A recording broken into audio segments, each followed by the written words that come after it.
When you're first cold calling, all you're focused on is landing that client and your fear of picking up the phone. But the second that anybody here that has a client that's brought value to them, the second that you have a client, you brought value, you're focused on the value you can bring. And that's why you land more and more customers, right? So what we focus on is within our control.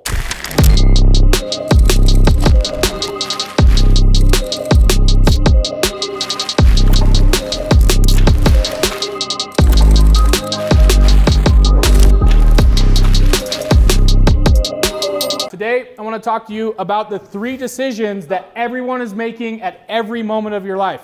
You guys are doing this right now, okay? The first thing is focus. What are you going to focus on? Because focus equals feeling, right? I was just having a talk with you over there, right? Yeah. And we were talking about cold calls. What's my name? I don't know. Heidi. Heidi. Heidi Kuda. Heidi Kuda. Heidi Kuda. Hey. Guys, I'm not good at spelling. I'm not good at remembering it, and I damn sure can't pronounce them. That's why I got Sean doing it, right? All right, Barracuda. You know, it's right, funny, so when I first met Josh, his family, when I went to go meet them, I was like, you know, obviously my name's Danelle. And he goes, so you're going to go meet my family, blah, blah, blah. And he goes, but they're not going to be able to pronounce your name. And I go, it's Danelle. It's like, it's not that serious. And he's like, just trust me, it's better off if I introduce you as D. And I go, that's where she got her And so what's funny, and I was like, okay. And then so when they met me, I go, hi, my name's Danelle. And they go, his mom called, I think it was on purpose, but she called me Danielle for like 3 years. And Danielle. And so finally I was like, okay, I'm D. I'm D to Josh's family. Danelle. She's D. Danelle. Yeah, Danelle. See, I was calling you Danielle too. You can call, yeah, it's okay. It's okay. They call her by her name now, but it took years. So you can imagine how I am with names, right? Yeah. Cool. So what you focus on, right? Like if we were talking about cold calls. Yeah. If you're cold calling and you don't have the experience of landing a client or bringing value to the world, when you're first cold calling, all you're focused on is landing that client and your fear of picking up the phone.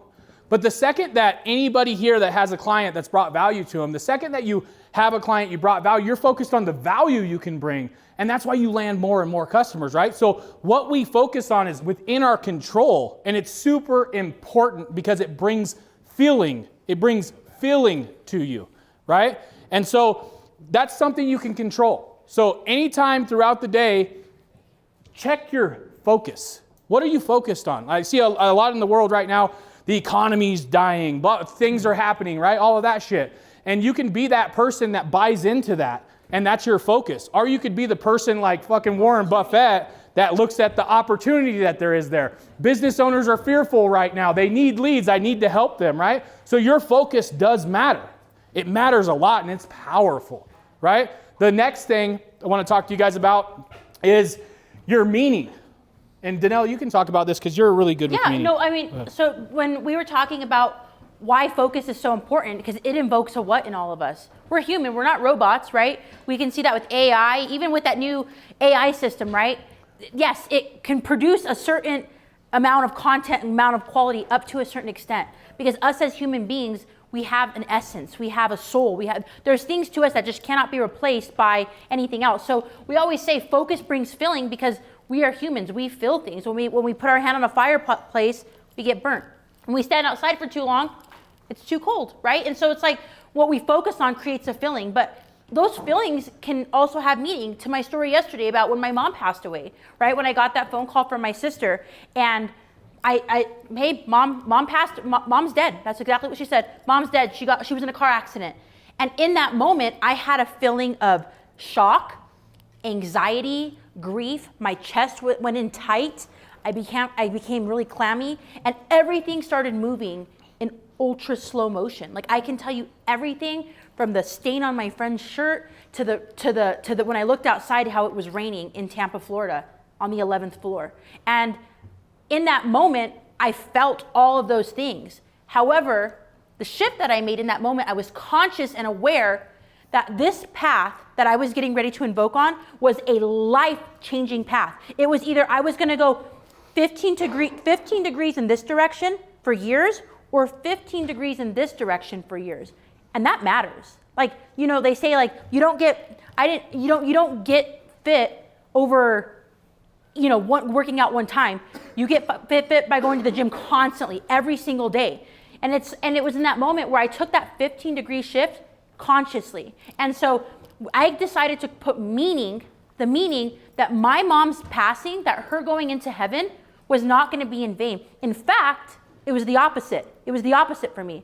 I was going to take that pain, that feeling I had, and create the most powerful meaning behind it. Not in spite of, but because of her and in honor of my mother, right? Which is why when I had my daughter, I named her Honor Kathleen. And when I decided to take a hiatus off of every single thing that didn't serve a purpose in my life, I put a meaning behind her death, that I was going to be able to process that and be present in that moment and really try to understand what led to her life choices so that I could then take the positive things and utilize them and absorb them. And the things that didn't work for her in her life, I could go, okay, I'm gonna make that conscious shift in my life. And so what we focus on in our lives becomes our reality. It is real, right? That's why the word reality is real. It's what's in our brains. And oftentimes, you guys, I don't know if you've heard this little stat, but 60 to 70,000 thoughts go through our mind in a day. I don't know if you guys have ever heard that. And of those 60 to 70,000 thoughts that process, from the time we open our eyes, we're like, I want coffee. Oh, I didn't sleep well. Damn it, my husband was snoring all night. Of those 60 to 70,000 thoughts, I've been through that. Right? 90% of those thoughts are the same recycled material. 90% of them. I'm sure you guys have heard that, but really think about that. So when you guys are going through this life and you guys are going through this process, because I call this a life. I say going through BAM University, Social Ad Tribe, that is a life. You are living in that moment, like she says, to live, not just exist. You are living, you are doing new things, and you are literally retraining your brain to a whole nother platform of how to operate. And when I say success it's not a number, it's not a computer or how you look on the outside. Success is a way of being. I say you can call me everything but broke. Because when I know what it's like to be broke. I know what it's like not to be able to provide for my little sisters growing up in the projects, and not having anything but ramen noodles in the pantry for us. I knew no matter what in my life at 10 or 12 years old, I knew no matter how it turned out for me, that I was not going to end up broke. I didn't know if I was going to end up miserable. I didn't know if I was going to end up bad. I knew without a doubt that the thoughts that would go through my head would invoke prosperity for my life. I knew that at a young age because I've been there and I never wanted to go back to that. So that was the only thing I knew growing up, that somehow I was going to get out of my environment, the environment I was in, because I come from a generation of people who struggled to see the value in the worth that they brought to this world. And they were all wonderful people. I love my family. And to be honest with you, 90% of all the traits that I am are because of them. And so I attribute my past to them. However, the meanings I put behind what has happened in my life were completely different than theirs, which is what created a different outcome for my life. And so in that moment of going through poverty, I knew that was going to be something that I shifted because I created meaning behind it. The meaning was that my family had went through this and I was responsible for changing that portion of my, that story for the future generations of my lineage. They were not going to struggle financially. We were going to be responsible for directly teaching them that money comes to those who work hard and smart and are consistently pushing and pressing, right? And so those are the meanings that I've attached to my emotions. And sometimes, and oftentimes, I go through highs and lows, just like any of you. I go through doubts of if we're worthy enough to lead and train. I go through doubts if we're going to let our team down, the people most closest to us, if we're going to be those are like some of my deepest fears. However, who had that acronym yesterday? It was amazing. The fear acronym, FEAR. False evidence appearing real. Yes, false evidence appearing real, because we get these feelings inside of ourselves, like when we're getting ready to go do something big. And it was really interesting. I went through a series of patterns with Josh and I over the 10 years of our life, because we were actually going to talk about our entrepreneurship with you guys. We were this close to utilizing that. Are we going to be still talking about that? Or we got it? We got it? To talk about our timeline of all the shit that we did that didn't work before we landed here. And in that, all the stuff that we failed in before we actually got to where we are today. And we always knew that we'd come up with something in our lives that would allow us the financial freedom to be able to move how we did. We just didn't know what it was. And so when we got here, we knew that if we could do this, the meaning we put behind it, if we could do it, we know anybody else could, right? Yeah. And so those are the, not to go off on too much of a tangent, but what you put your meaning behind, what like, for instance, if Honor, she had RSV 2 weeks ago. I could have put a meaning behind it, like, I'm a horrible mom, I took her out traveling too much, she was just, or I can say, wow, this was an opportunity to build her immunity. And she made it through it, right? And now she has her stronger than ever. Stronger than ever, yeah. And it's how we look at the things that happen to us in our lives and how long we sit in them. Like, I know people who are talking about stories about how their dad was way too hard on them. They never got a thank you. And like from 30 years ago, they're still living in these stories. They're still living in these emotions. And it's like, sure, absolutely. Am I saying any of those things are true, that your father wasn't a POS or that, you grew up really tough? No, I'm not invalidating any of that. In fact, it's probably very much true. However, are you going to use that pain? Are you going to use that pain to either elevate yourself, or are you going to use it to sit and be a victim in a victim mindset your whole life? Because I can tell you right now, I have a list and I have to check those at the door every single morning. When I wake up in my home and I can either wake up knowing that I'm living in a warm, heated house with electricity and all these things to be grateful for, or I can wake up and go, boys didn't take the trash out again. Because if you go looking for stuff, you're going to find it. And it's important that when you have those 60 to 70,000 thoughts daily, that you are conscious that each of those things are empowering for your life. Seriously, you have to be aware that those thoughts that are going through your head are either of value or they're not. And if they're not of value, find something to replace them with. You can easily find something of value to replace them with, and it becomes a daily habit each and every day. Every day I have to practice it. Every single day I have to practice it. And eventually it becomes a habit. And then those habits become what we call personalities, right? And then those personalities are called what we call character. It's who we are, right? Persona. And so Josh and I didn't wake up one day being who we are. In fact, we were probably really bad people at certain points of our lives. Yep. To be honest with you, very undependable, very, not emotionally available for a lot of people that weren't super important to me. I've let a lot of people down in my life.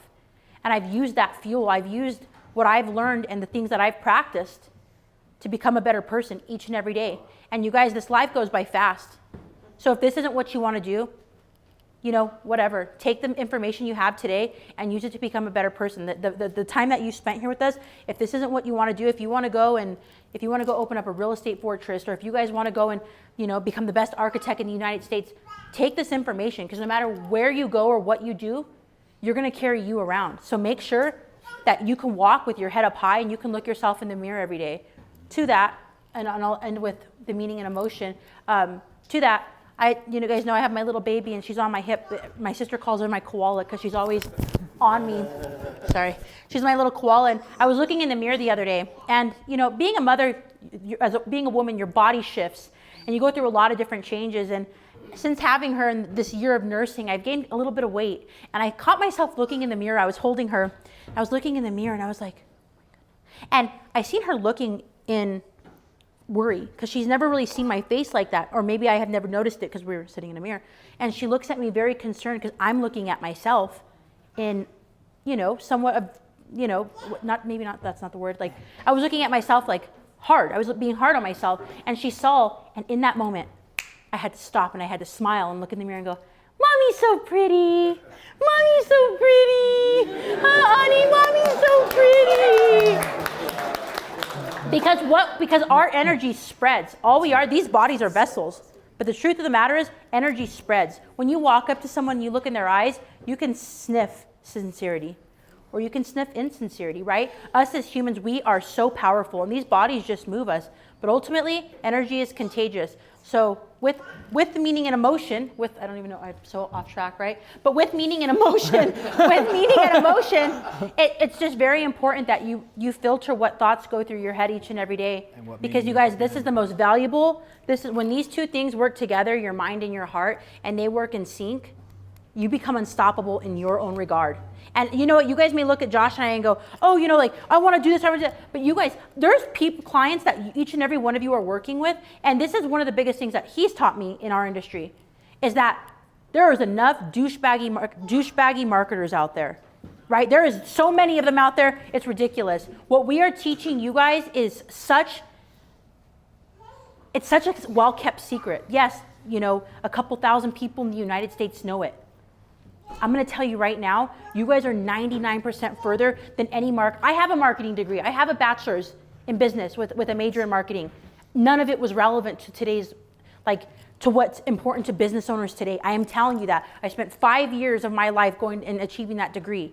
None of it's relevant. What you guys are learning right now is real time, and it's so important, and it's ultra important that you guys are dialed in if this is what you really want, because if this is what you want, follow these steps, guide yourself, and start creating some, purposeful meaning behind what it is you're doing. So that's it. Good job.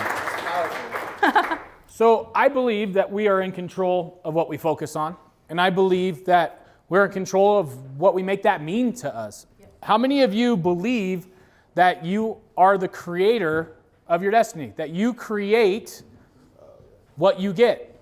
All of you? Cool. You guys believe that? That's a lot of you. That's almost all of you.